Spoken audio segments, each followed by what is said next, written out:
everyone, Jackie Fleischman here from Jackie F Coaching. I'm very excited to be here today. I'm a corporate confidence coach and I help people manage and navigate conflict at work and in very tough professional situations. We all know that conflict is a part of daily life, whether we deal with it personally or professionally. It's something most of us really shy away from and don't really understand how to use to our advantage. My focus is in the professional sphere where, depending on how we handle and navigate that conflict, it can really impact the outcome we're trying to achieve, whether it's closing a deal or working on a new initiative in a business setting. I'm going to be launching a series of videos where I'm going to be sharing my tips, tricks, and strategies that have helped me in the last 15 years of my career, as I have had to contend with very challenging issues, difficult personalities, and really some very, very tough situations and interpersonal dynamics. But before I do that, in this intro video, I thought we could start out by me sharing a couple of fun facts about myself. The first fun fact, I am a major foodie. When I am not coaching a client or working on a deal, I can usually be found experimenting with recipes in my kitchen or whipping up something yummy for the family. We're very territorial over food in my household, and as you can see from the example above, I am no artist, but this is my attempt at drawing a pizza. When we order pizza, it usually sets the framework for an argument. There are those of us in the household that believe pineapple belongs on pizza, and there are those of us in the household that believe pineapple has no place on pizza. So what happens when we're ordering our toppings? Well, some nights we do the compromise and we order one pie. And there are other nights where we are so hungry and so territorial that that's just not going to do it.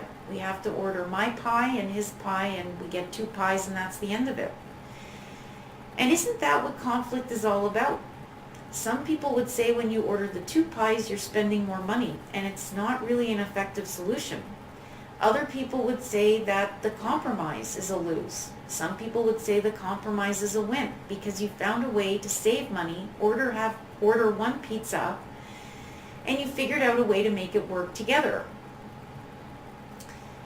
It really comes down to a question of perception, and it's all how you approach the situation, and it also has to take into account the people at the table and who you're working with. For some people, the two pizzas is going to be the solution. It's just going to be the better way to go for that group of people. For other people, the compromise is just going to work better. It really depends, and that's what we're here to work through, discuss, and talk about. The second fun fact I'm going to share with you today is that sitting in front of this camera is very uncomfortable. I've had to practice this, and I've really had to ask myself why this is such an uncomfortable mode of communication for me. And it occurs to me that the reason is I have spent my career as a professional receding into the background. It's always been about the client and putting their needs first. And I've always had confidential and privileged communication with people. And that brings me to where I started my career. I started my career as a lawyer in the Washington, D.C. area and in litigation specifically. Well, D.C. has no shortage of interesting personalities, and it's a very impassioned place for debate. It's very politically charged, and the legal community is no different. Let's face it, for the parties, when they're in litigation, it's costly, it's emotionally draining. They don't really want to be there. This was a last resort. And for them, they are really banking on the lawyers doing their job and getting them to that resolution so that they can move on with their life. Most good lawyers will tell you that if you end up in court, you've actually lost. There's no way to a win-win in the courtroom situation. It's really not a good place to be. So with that in mind, good lawyers spend a lot of time massaging the case. They get to know their client's facts inside and out, and they use those facts in the best way possible. They strengthen them, they minimize the weaknesses, build up all the positives, and then we place it within the framework of the law or regulations that are governing the particular issue at hand. And while we're doing that, we take into account the other side's arguments. We've got to be able to deflect them.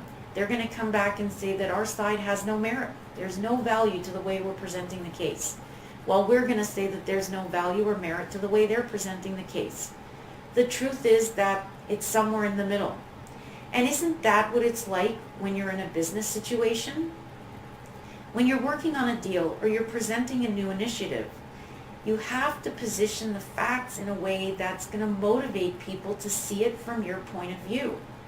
That's going to motivate them and focus them on taking action towards a certain outcome so that they have a vested interest in the result. And that's really what it's all about. We're going to be talking about that and more, and I'm going to share with you in the next few videos where my career took me after litigation and how I developed a whole new appreciation for where conflict could take you and what you could do with it and how you could take advantage of it. To get creative, ask a lot of questions, and find out people's underlying motivations. I have many more stories to share, a lot more information to impart.